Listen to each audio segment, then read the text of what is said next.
Hello, everyone. I can still see a few people trickling in, but I think let's just get started right now. So let's jump in. Thank you all for joining.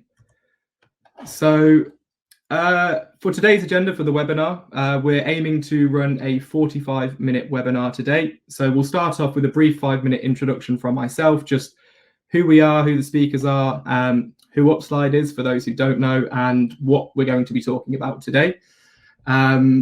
Quickly, we'll move straight on to a discussion with our guest speakers. So we've got Danny and Rodion from Mazars and BNP. At this stage, we'll have an opportunity afterwards to ask them some questions. I'll tell you how to do that in just a moment. But please do get engaged and get involved. Then we'll move on to a demonstration of how we can use automation to streamline pitchbook creation. Before finally finishing with an expert Q&A. Again, another opportunity to answer any questions on what you've seen, whether it was for Danny and Rodion, our guest speakers, or perhaps something you've seen in the demonstration, or anything that's relevant, I suppose. We'll try and answer all of those at the end. So for a brief introduction, my name's Curtis. So I've been at Upslide for 2.5 years, despite that picture looking like I'm just 17 years old. And I'm a key account manager, so I work on some of our larger accounts. I'll name drop KPMG here. I know we've got a lot of guys from there in the audience. And I'll be taking you through the introductions, of course, and the demonstration part of today. Johnny? Yeah, thanks, Curtis. He's actually lying to everyone. That photo was taken yesterday. He's just got a bit of a baby face. But yeah, thanks for the introduction. I'm Johnny, or Jonathan. I'm a business development manager here at Upslide. I'm going to be welcoming our guests, Rodion and Danny, and having a bit of a conversation surrounding, pitchbook creation in about 5 minutes' time. Perfect. Cheers, Johnny. So that's who we are. A little bit about Upslide. So I know in the audience we've got current users of Upslide, people who've been aware of Upslide for the past few years in their roles. And on the flip side, we've got people who have maybe never heard of Upslide, and this is their first sort of exposure to us. So I'll give a very high-level introduction as to who we are. So we were founded around 10 years ago in France by our co-founders, you can see on the screen here. And so there are ex-financial services professionals who, perhaps like yourselves in the audience, a little bit frustrated about the limitations in Microsoft Office for producing deliverables such as pitch books today, for example. They founded Upslide. So that was 10 years ago, and this is now. So since then, we've grown to be an international firm, London, New York, Germany, and Singapore. Recently just passed 100 employees, and we've now got more than 600 teams using Upslide globally. And we work with almost exclusively with the financial services industry. So here are a few of our clients, for example. A particular focus here on clients we know are using Upslide to produce pitch books on a regular basis. Again, I know that we'll have some of these clients in the audience today. And following on quite nicely from that, why are we talking about pitch books today then? So, it's our role, me and Johnny, we speak to, again, existing clients and new, prospects and people who are looking into Upslide around pitch books. And whether we're talking to an investment banking boutique of 8 people or a multinational 50,000 person finance firm, we come across the same sort of problems and the same sort of struggles, pain points with putting a pitch book together. So we thought today would be a really valuable opportunity to bring some of these issues to light, have an open discussion with our experienced professionals who we'll introduce you to shortly. And hopefully you can go away with some top tips and best practices for how to improve the way you and your team are producing pitch books. So a little bit of housekeeping. We mentioned at the start there'll be opportunities for questions throughout. So as and when we're going through this webinar, please keep note that you've got the question pane on the right-hand side. It's pretty simple to use. So if you do have any questions, it is anonymous. So feel free to fire some questions in. They can be answered by ourselves or by our speakers. And there will also be some polls throughout as well. So there'll be a few slides that pop up with a multiple choice poll. Again, the more engagement we get, the more value everyone gets. So please do sort of click through and answer those polls. And finally, we are recording the session. So you will be able to watch this back afterwards. And if you have any colleagues that weren't able to make it today, we can send that on. So let's kick this off straight away with a poll. So how involved are you in the pitch book process, or how are you involved in the pitch books process? Sorry. So for those in our audience, Are you creating pitch books? Are you managing a team of people who create pitch books? Are you reviewing pitch books? Let us know your thoughts in the polls, and we'll just give you sort of 10-15 seconds to answer that quickly.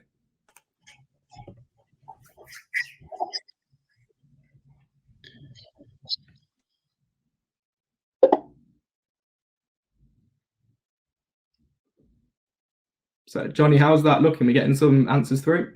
Yeah, you've got the live updates here. Overwhelmingly on the poll, I'm responsible for creating pitch books myself, so the 50%. So yeah, super to hear that on the call we've got lots of people who are directly involved in that process, and hopefully we'll be able to share some tips and tricks today that might help that process be a bit more seamless and smooth in the future. Definitely, and with the demonstration, it really is a focus on creating a pitch book. So great to hear we're hitting the right sort of spot there.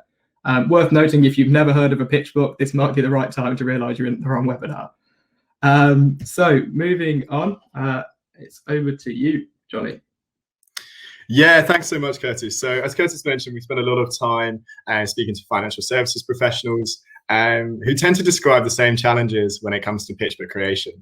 So today we thought it'd be great to lean on two of our kind of most long-standing clients, BNP Paribas and Mazars, and to share their experiences when it comes to creating pitch books and using automation to help transform this process. So a really warm welcome to Danny, who's from deal advisory team at Mazars, and Rodian, who's works in M&A at BNP Paribas. Danny, I'm going to swing over to you first. Could you, in 60 seconds, introduce yourself, tell us a bit more about exactly what you do?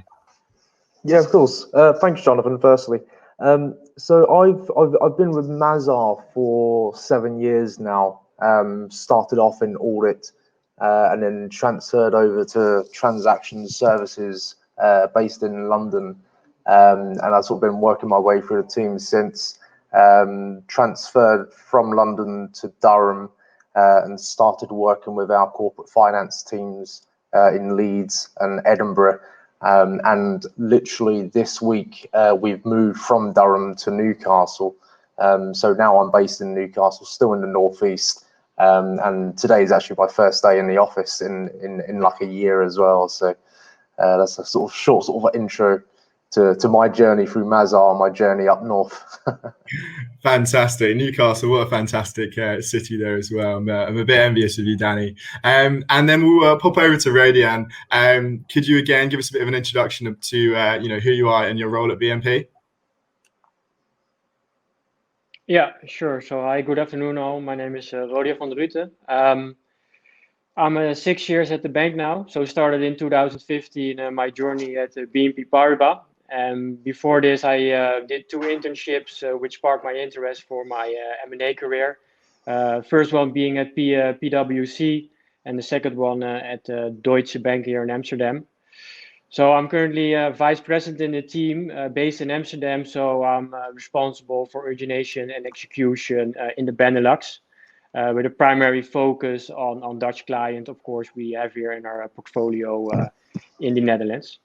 I've been on a small rotation as well within the bank. So I transferred in 2017 for 6 months to Paris to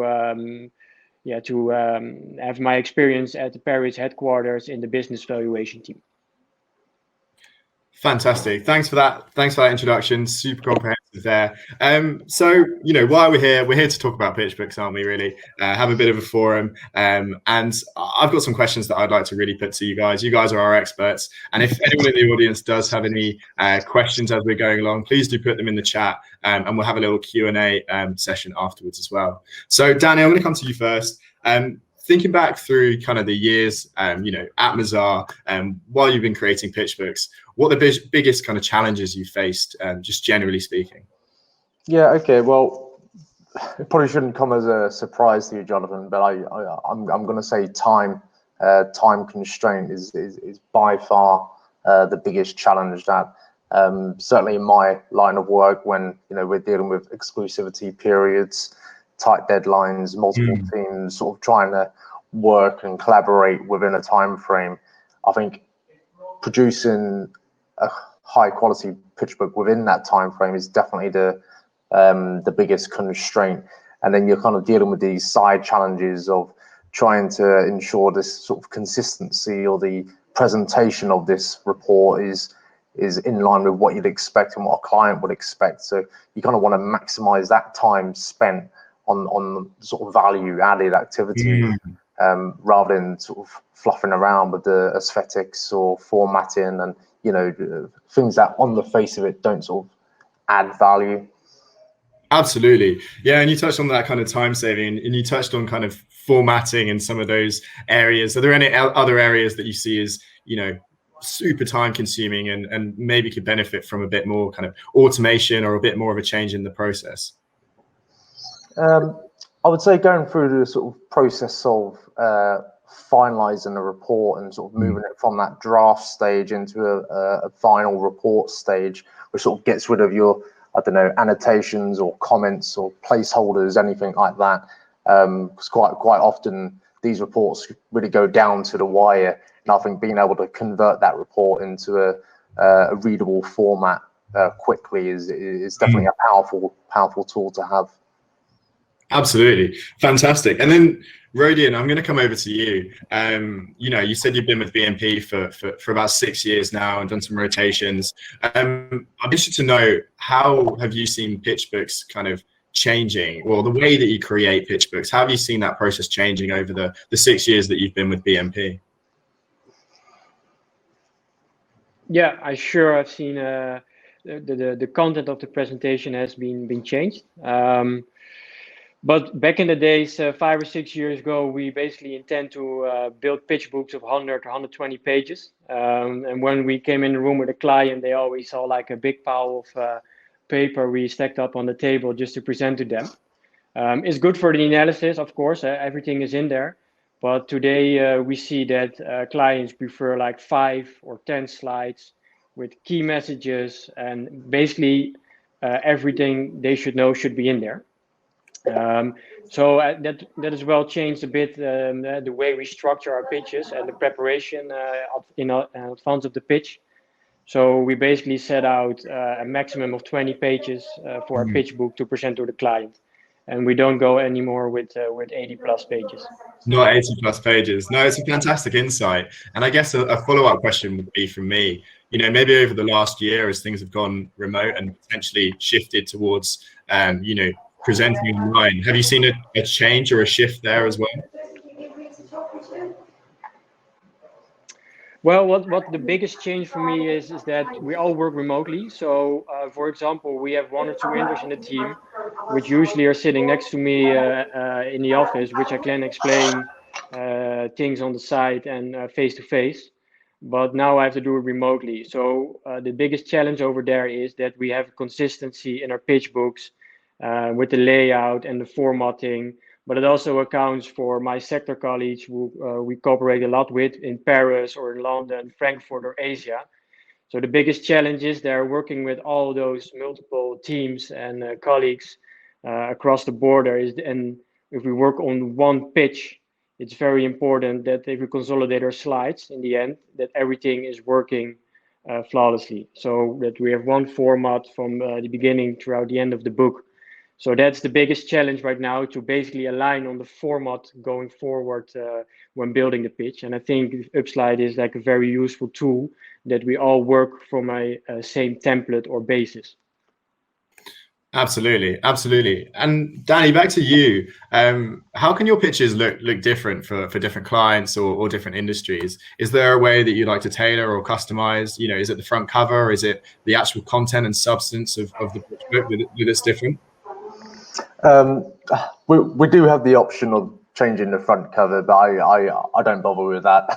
The standard will suffice for me, but certainly the content, because our scope changes from project to project, and I think everyone sort of appreciates this.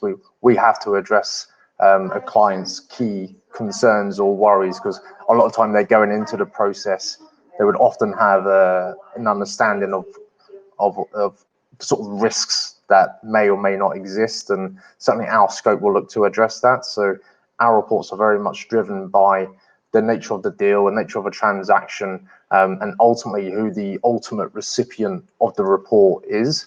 And just to sort of echo Rodian's comments earlier about the first 10 or 20 pages, it's great handing over a big thick wad of paper with 100 slides or what have you, but if you can't convey and address their key concerns within the 10 or dozen pages, you've lost their interest by the time they're flicking through the appendices at the back. So very much sort of addressing the client's key concerns up front, just so they can grasp that within 30 minutes of reading the report. I think that's certainly what we aim to do.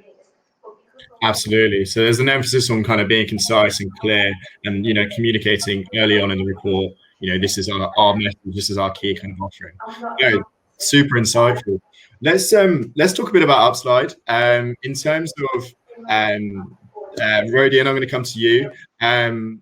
What was life like trying to produce a pitch book without Upslide? Were there any kind of main pain points that you had creating pitches and not having access to that functionality? Yeah, I think it starts already with the Upslide tool having like our own library. So basically, we start there working from a template which everyone can start from. So that's the first basis. But I think the biggest pain point without Upslide is basically T-12 before a deadline in the past, where we basically had like 12 hours of headroom built in for ourselves just to basically do all the formatting, make sure all the colors are the same, make sure all the boxes are aligned. It sounds all a bit nitty gritty, but that's the standard our clients would like to see and in a professional manner. So, for example, as of today, we use a lot the button slide check, which automatically checks all the pages if the boxes are aligned, double spaces, etc. So the T-12 with the headroom to check if everything is in order for the deadline. That's something which luckily is in the past now for us. No, fantastic. And as a kind of a vice president within that M&A team, I imagine, part of your responsibility is kind of being that, final reviewer, if you like. Does it give you, a bit of peace of mind that there's not going to be a double space or a misalignment throughout your deck? Yeah, it certainly is. So it gives me a lot of, basically, the first check before I do a final check is the Upslide tool. So it basically takes off quite some checks off my plate. And sometimes when I'm under pressure, I don't have to go to like a 20 or 25 page pitch book on each of the slides if everything is aligned correctly. So the tool does that basically for me, yes. Thanks, Rodian. I'm going to come over to you now, Danny. So Rodian said kind of the slide check is probably one of his favorite tools, within the suite of functionality. What about yourself? Have you got a favorite feature, or has the team got a favorite feature? Yeah, I certainly do, actually. And I think someone asked a question about it earlier on the subsections. So I think one of the main functions I use within Upslide is the outline tool, where you can do the subsections, just so you can get those chapter headings running across the report. I think I really do appreciate that, because I remember as an executive being delegated the rather thankless task of doing that manually, and it honestly took me hours to sort of get all the text boxes aligned, and it was a bit silly, to be honest with you. And then the fact that it's now automated, when I'm now in a position where I can delegate that, is actually quite frustrating. But I certainly appreciate having the tool at my disposal now. Fantastic. No, that must be a bit frustrating for you, but a good kind of frustration to have. It is, yeah. I'd be interested to know, potentially, for example, on that task, let's take, the breadcrumb there. How much time do you think you in your past life would have saved, or your kind of juniors now save, just having that one tiny bit of functionality? Well, I think that report, over a financial report, I don't know, spanning anywhere from 50 to 80 pages or what have you, you could easily spend an hour or so doing that. So it's been submerged in the darkness. But yeah, I think, the time saving on that alone could easily be like an hour or two. Fantastic, super. Now let's move away from Upslide and talk about some more tips and tricks. I think Rodian, I'm going to come over to you. If we put Upslide to the side, could you give us maybe 2 of your top tips Say, for example, you're speaking to someone who's just started out in the industry. How would you advise them to help make pitch books that they're creating better and faster and of higher quality? Yeah. So I think that the main question we ask ourselves when building a pitch is, who is your audience? So who are you going to present your pitch to? So in our industry, it ranges from like founders who are not familiar with an M&A process towards private equity clients who are basically very familiar with M&A processes and basically need more of the analysis in our pitches, while founders, they're more likely to see explanation or how does it work, and basically in a more basic template or manner, or present it just to explain them how it works going forward. What does the timeline look like going forward when they're trying to sell their company? So that really is key in how we build our slides, or who presented to who's on the other side of the line. And the second challenge is basically, of course, subject to the whole Corona pandemic worldwide, is that we use now to basically pitch virtually. So normally we're sitting around a table and have a book in front of us, but now we're having to present ourselves in the camera and putting our slides on the screen. But that also gives a different dynamic in terms of what are you going to present on the slide, and is it readable for the other side to see basically on their laptop or on their iPhone or iPad? So those are the biggest two challenges or tips going forward, I would say, to create a pitch book in today's environment. Yeah, and just going back to that, today's environment, is there more of a need? I think I sort of touched on this question earlier, but more of a need when you are presenting virtually to be concise? Yeah. And what we actually do now as well a lot is that we present in the format or the template of the client. So that it's familiar to them, that it is more visible, and that it's something they're familiar with. So I think indeed the Corona really changed the way we are presenting our pitches now. Thanks, Rodion. Super insightful. In terms of Danny, I've got one final question. How do you see pitch books evolving in the future? So do you see any trends at the moment? I think we just touched on that, kind of having less on the screen, presenting visually. Are there any other ways that you see pitch books, evolving? Yeah, well, I guess during my time in deal advisory, it's certainly a greater proportion of reports that are just distributed purely in a digital format. I think it's been a couple of years since I've physically handed a hard copy of a report, and because digital distribution is the norm, I think that drops any sort of restraints with hard copy or even PDF format. So I think going forward, I wouldn't be surprised to see more, I guess, interactive reports, either sort of visual graphic tools, sort of data expansion and things like that actually embedded within a report, as opposed to just being a sort of PDF convert. I think that's one path that I could really sort of see taking off. So sort of interactive, data visualization, your Power BIs, your Tableaus, that absolutely. Fantastic. Both, I think we are going to see if there are any questions in the audience. So we're going to pop the presentation back up, and I think Curtis is going to help me out at this point. And let's see if we've got any direct questions for you. Not to put you both on the spot, because I've just put you on the spot for 20 odd minutes, but let's see if Curtis has got any questions from the audience.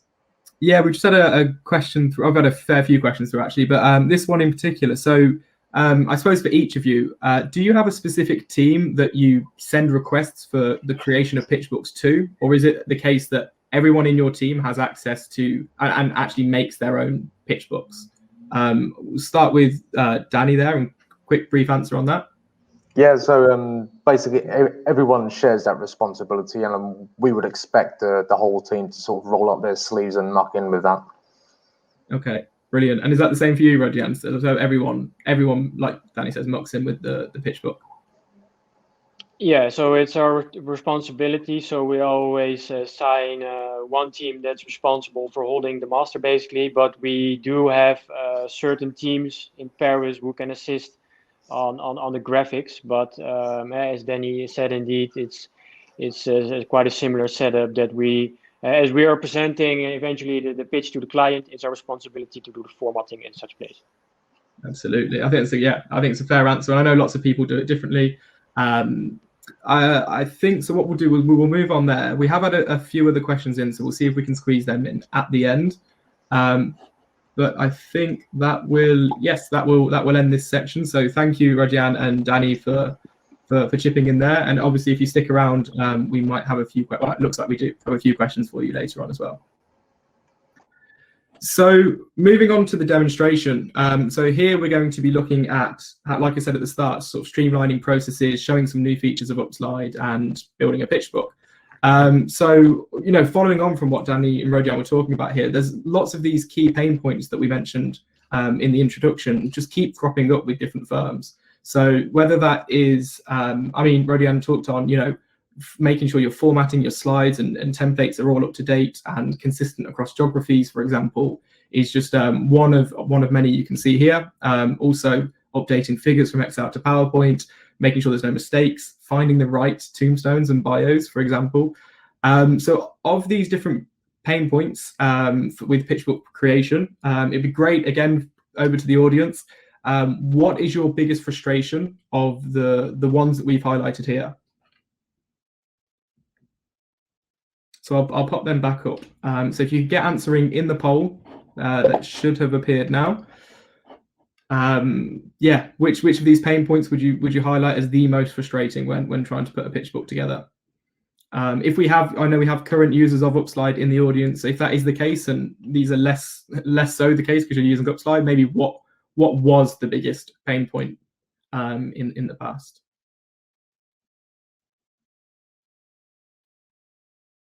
Just give that a couple more seconds. We'll fire that over to Johnny to see how they're doing. Got the results coming in now, Curtis. No, so we've got it's a pretty it's split between a couple of areas. So formatting tables and charts, finding accurate bios, and CVs are two of the big ones. But the main one is continuously updating PowerPoint presentations as the data changes. So that sort of gives you an indication of where people on the call see the majority of their frustrations in that vein. Yeah, and to be fair, like when we're speaking with the clients we do as well, Johnny, this is probably the one that comes up most often, the painful updating of charts, tables, and the text analysis and figures in the commentary. I couldn't agree more, Curtis. So no surprises there. Well, luckily we will be looking at that in the demonstration and how we can sort of alleviate some of these pains. So let's take a look at how we can build a pitch book with automation and streamline some of this process. So what I'm going to do here is I've opened up a new template, a blank template. So we're working with Upslide here. You can see our features at the top. And I've accessed my template just from my template drop down like so. So we've got our blank template. I've populated with the title.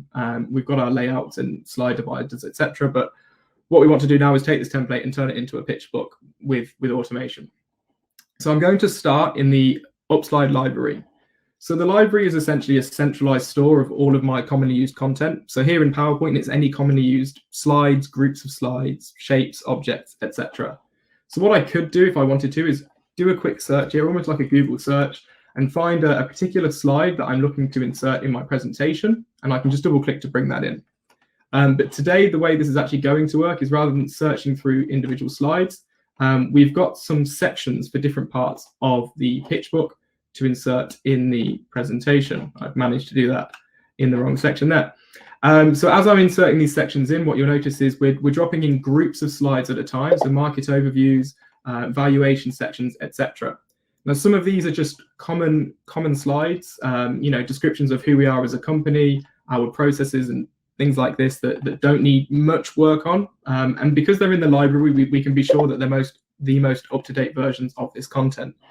But of course, as with anything, we've got templates, we've got common content, but this does need personalizing. And I know Danny was touching on this earlier, but personalization is still key, and you need to make sure this is tailored to your deal, to your client, to get their interest.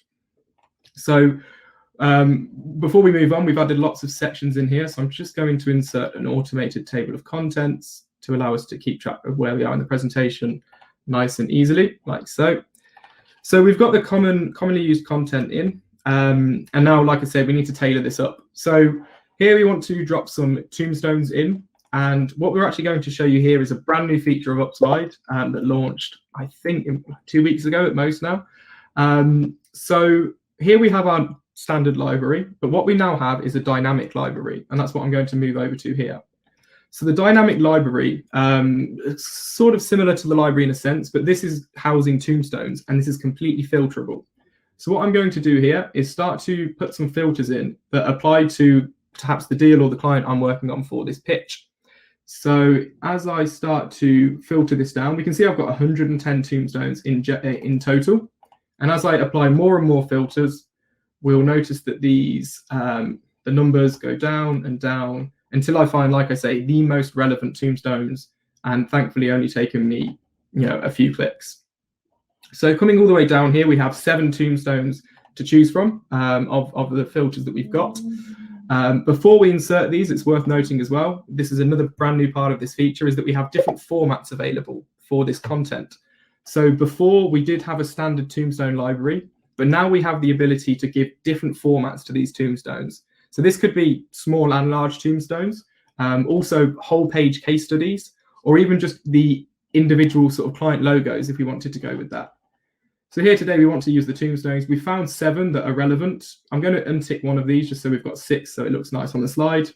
And if I click insert, this the feature also automatically organizes these into my text box like so.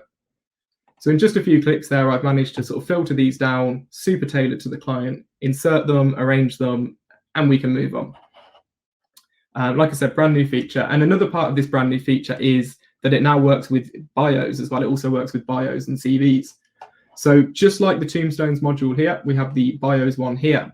And it's a very similar story in that I've got 94 people loaded into my bios.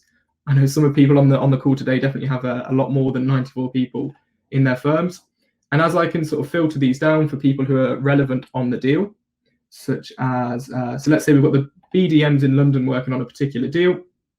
Just keep note that the filters I'm showing you here are completely customizable as well. So this is what works for us, but it can be whatever you need these to be filter-wise. So we found 6 relevant people to work on our deal here. Let's untick me and Johnny. I think you've seen enough of us today already. So we've got our 4 bios that we want to insert. And again, a simple insert, and we see that same story as we did before with the arrangement within a placeholder, and we're good to go from there. Also worth noting as well that within here we can have different formats as well. So corporate headshots, whole full biographies that take a whole page, individual contact cards, etc. So for those who already use Upslide in the webinar, brand new functionality here. And for those that are new, I suppose, it's another new feature for you as well. So what we've done here is we've used our templates, we've used the library to flesh out our content, to put the sections in that are personalized for this deal. And we've then obviously tailored this with the relevant sort of sector expertise and bios. So now what we want to do is present some data in our evaluation section, and we want to pull this data across from Excel, which again is, I think this was the biggest pain point you guys mentioned in the poll just then. So let's take a look at how we can do that. So what I'm going to do here is head over to Excel. Again, for those who haven't used Upslide before, you can see the toolbar at the top. And this is the data that I want to present in my slide. So I've got some charts and tables that are looking pretty terrible for formatting here. So what we do with Upslide is I just run the smart format in one click, and this is going to automatically format my charts and tables with a preset defined sort of list of rules. So font size, font color, column width, etc. So you can see there in just a few clicks, we've got uniform formatting on our charts and tables. So now that I've formatted my table, I want to present that data over in PowerPoint. Again, the big pain point that we talked about today, it's a pain to update and re-update these pieces of content. So what I'm going to do here in PowerPoint is select my placeholder here in PowerPoint. I'm going to head over to Excel and select my table. And I'm going to create a dynamic link to PowerPoint. I could export it as it is and just keep the dimensions, but what I actually want to happen here is to resize and export this. It's a bit long, as you can see, and I want that to fit perfectly into that placeholder. So Upslide, I know will resize this for me in Excel, And you see there we've got a perfectly good looking table pulled through in PowerPoint. We'll show that again with a couple of charts as well. So a simple resize and export is going to flesh those out to fill those placeholders like so. And it's not just charts and tables that we want to link from Excel. We know you guys in your pitch books are doing lots of text analysis, commentary, etc., which you can already see has been input here, but we can actually link text with Upslide as well. So what we see here, the reason these numbers are a different formatting is because they are Upslide links. We can unformat them when they're done. So what I'm going to do is go to the source of one of these text links and see where this is pulling from. So this figure of 10 million, if I go to source, we can see it's pulling from this table here like so. So the strength of a text link is if figures change, clients love to, rehash and send new figures through, for example. So what I'll do here is make some pretty drastic changes, put some shading so it's very visual. So we can see we've got the new content here in Excel, the new figure of 20 million, the charts have updated, etc. Heading over to PowerPoint, we changed the name to Upslide. That's not pulled through. We've still got all the old content. Luckily, because we created these links with Upslide, if I click on Update All, this gives me a breakdown of all the links in this presentation. So we've got lots of things that were pre-linked in the library that we pulled already. And then we've got all the links that are on this slide that we can update right now. So if I just move this out of the way so you can see as it's running, if I run the update, what this is going to do, it's pull through the latest table, pull through the latest chart. And what we'll even see as I move this out of the way is it's updating my text analysis as well to match perfectly with the figures I've got in Excel. So now that we've put our facts and figures into the report with our content from the library, I think the last thing we need to do is check this. I know typical pitch books don't take this long to produce, but for the sake of the webinar, let's run a check. So what we have here is slide check. So what I've done here is I've opened up an old report or deck that I was working on last month, if you like. And since I've worked on this report, I've opened it recently, and you can see I've got a warning from Upslide that my presentation contains outdated slides. And by clicking on check presentation here, I can open the slide check feature, which I can access at any point from the toolbar. So what slide check is going to do for me, I know we already talked earlier about with Danny and Rodian about the levels of checking and ensuring that a deck is finalized. So here with slide check, we get a number and a host of warnings that Upslide will check for us that standard PowerPoint and human error can typically miss. I'm going to view these slide by slide rather than warning by warning. So warning one, we've got a library outdated slide. So here we pulled this slide from the library, and since I pulled this slide from the library, somebody updated this slide in the library with a new version. So Upslide is detecting the old version and asking us to replace it with the new version. The same works for objects from the library. So I pulled this text box from the library, and if you watch at the bottom here, we're missing a piece of legal text. And in one click, Upslide will pull that legal text through for us as well. Upslide checks for other things, so I will race through these nice and quickly, but double spaces can be found and removed with Upslide. Punctuation spacing, found and removed. Empty placeholders, so still waiting on this figure, so Upslide will ask that we put that figure in. Somebody used Comic Sans in this pitch book. This is not the on-brand compliant font we should be using, so Upslide will suggest the correct fonts that we built this template with. Highlighted text, we don't want that leaving in, so let's find and remove that. And last but not least, misalignments. So what we've got here are lots of our clients, again, with misalignments, as you can see. So with Upslide, obviously, gone are the days of sort of leaning in and putting your grid lines on. In one click, we'll snap all of this into alignment. And we've now corrected all of the mistakes that were found in slide check, which should now tell me that our presentation seems to be flawless. Perfect. So heading back to our presentation, what we briefly just looked at there as a quick recap, a few features. So the shared library, how we can access different sections, how we can access the different sections and slides. The table of contents and the section dividers to automate the structure of the presentation. The brand new dynamic tombstone and bio library, so new for everyone on the call. How we can automatically generate and insert tombstones and bios into our pitch. Smart format to format our tables and charts before we link them across with the Excel to PowerPoint link. including the text link, and finally a slide check to make sure everything is perfect. So, audience poll. Which of these features are already or would be most helpful for your team? So for those who are currently using Upslide, feel free to let us know which you like the most. But for those who are brand new and have never used Upslide before, feel free to let us know which of these features sort of seems like it would be the most useful or would add the most value.